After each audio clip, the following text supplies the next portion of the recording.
Hey guys, Dr. G. Wanted to go over some of the points in Chapter 3. Again, I'm limited to 15 minutes, so I'm going to skip over a lot, but I do expect you to go through it on your own, skipping over the learning outcomes.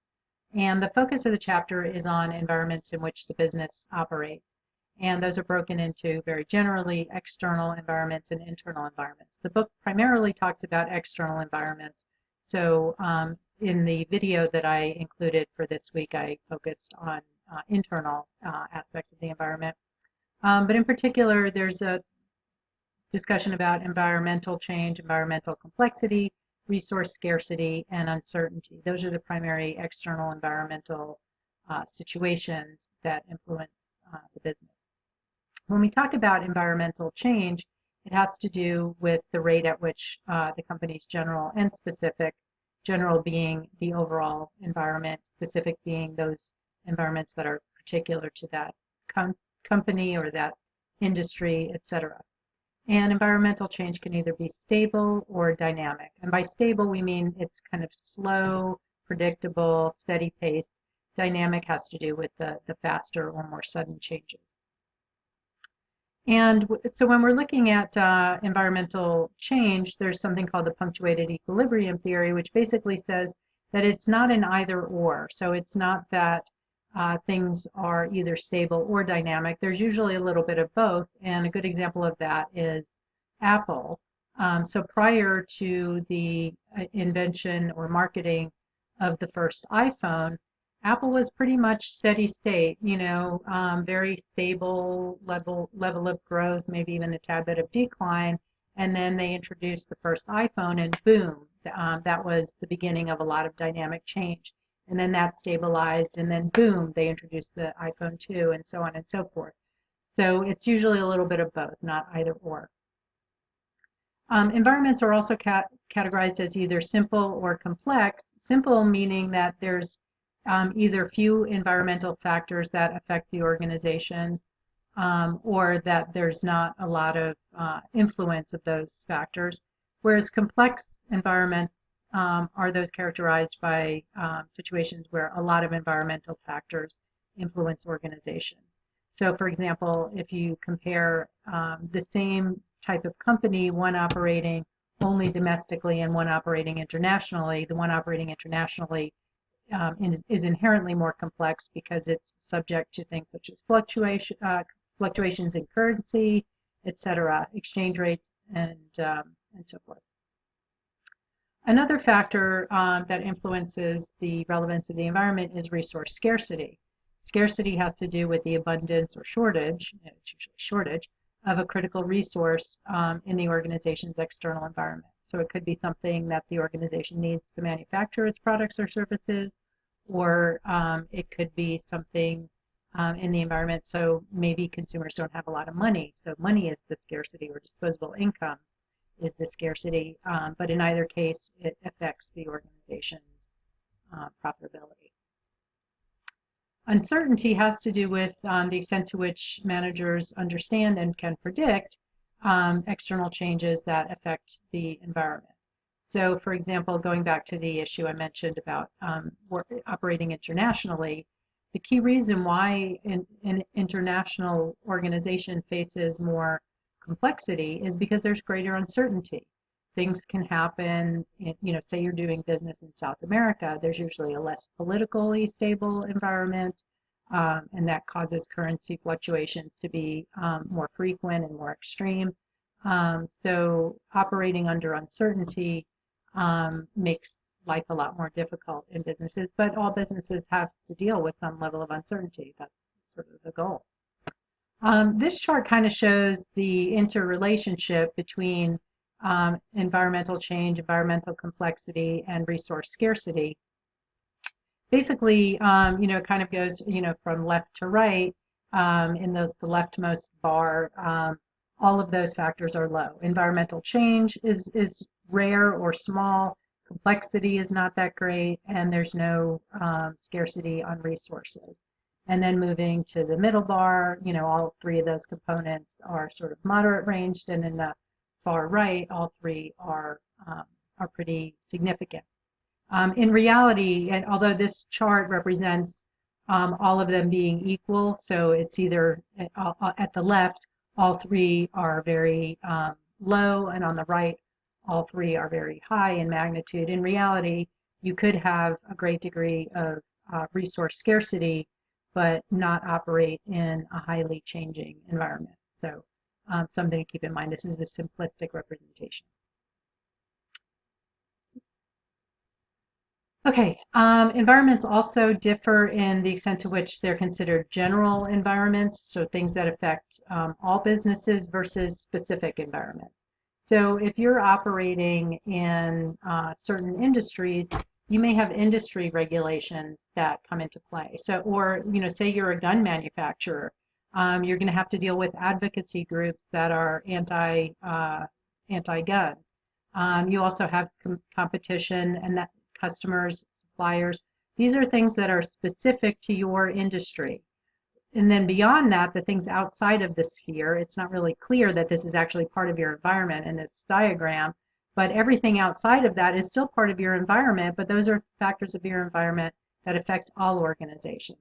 So things like technology, things like sociocultural trends, the general state of the economy, political and legal trends. Those are things that affect all businesses, not just specific to your industry. Generally speaking, the economy impacts businesses such that when the economy is in a growth stage, usually businesses tend to grow because people can afford to buy the products and services. And I think we'll talk about it later in the semester, some of the consumer indices that companies rely on. But there are confidence indices that show the extent to which managers believe that there's potential for future growth in their own business. The technology component refers to the general knowledge, tools, and techniques that companies use to transform their resources into outputs, so products or services. So when technology changes, oftentimes it can help companies make better products or services or produce their products more efficiently, but there's usually a learning curve that goes with that. So new technology comes out, oftentimes people are afraid to use it or adopt it initially, but once the technology has been adopted, usually companies benefit. Sociocultural components have to do with demographics, general attitudes and behaviors and beliefs about people in a particular society, and those also influence things such as demand for your products and services.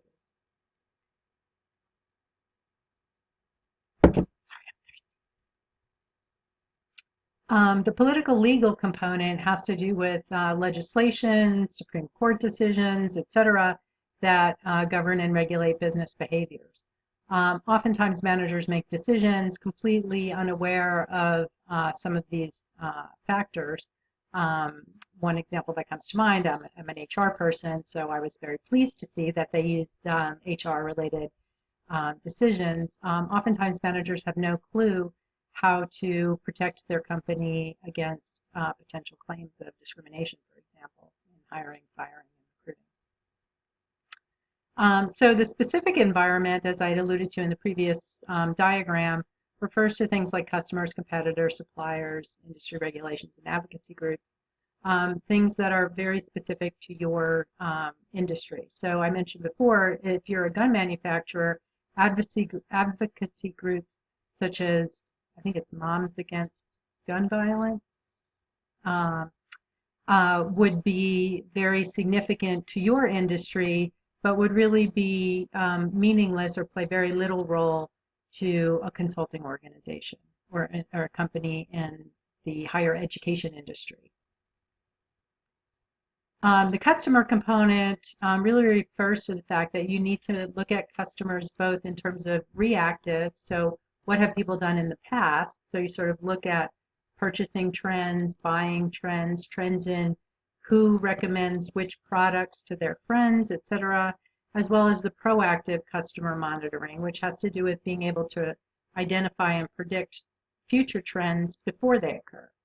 So if you think about retirement communities like Sunrise Assisted Living, Sunrise Assisted Living really started building a lot of their housing units or homes, I don't know what they call them, long before baby boomers reached retirement age because they knew, they saw, okay, the general demographic trend is people are aging. If they're aging, they're probably going to want to downsize into different living arrangements.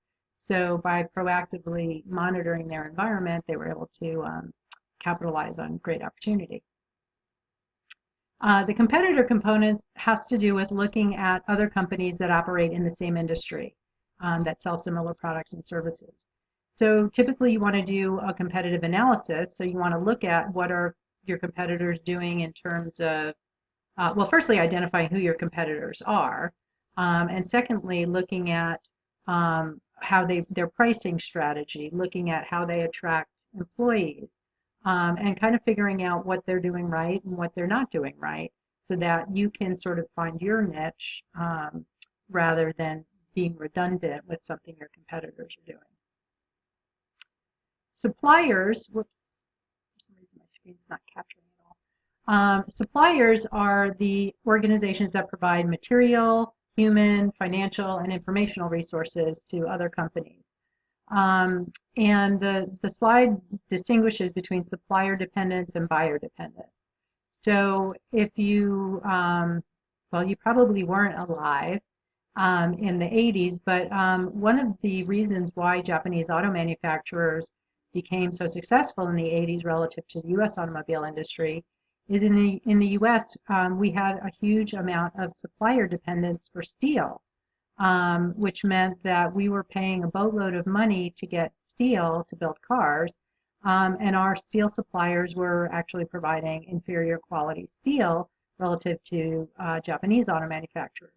So because of our supplier dependence, the U.S. automobile industry tanked. That's one of the primary reasons anyway. The other side of the coin is buyer dependence. So you don't want to be in a situation where you're dependent on one single supplier because that could be dangerous. It's a delicate balance. You want to have a good enough relationship with that supplier that you know that you can count on that organization. But if you have an exclusive relationship with that supplier, that may end up shooting yourself in the foot if something should happen to that supplier. Buyer dependence is sort of the opposite. So you don't want to have one single customer. If you only have one single customer for your product, then you run the risk of, well, what happens if that customer isn't doing so well financially? What are the implications for you? Okay, I have 2 minutes left, so I'm going to speed through. Okay, behaviors have to do with just the way in which business transactions occur. They could occur opportunistically, which means that, oh, okay, I see I have an opportunity to capitalize on this opportunity, so I'm going to capitalize on it. The book actually talks about it as being at the expense of another. I wouldn't say it's at the expense of another in a negative way, but it just means that you're not really looking out for the other party necessarily. It doesn't mean anything bad's going to happen to them. But on the opposite end of the spectrum is relationship behavior. So in a relationship, say a consumer-supplier relationship, both parties have a long-standing relationship based on trust. So neither party wants to do anything like raise its prices, for example, that's going to have a negative impact on the relationship. Industry regulation, I don't want to go over too much. Probably don't want to go over advocacy groups too much. Environmental scanning really has to do with the extent to which companies actively seek information in the environment to reduce uncertainty.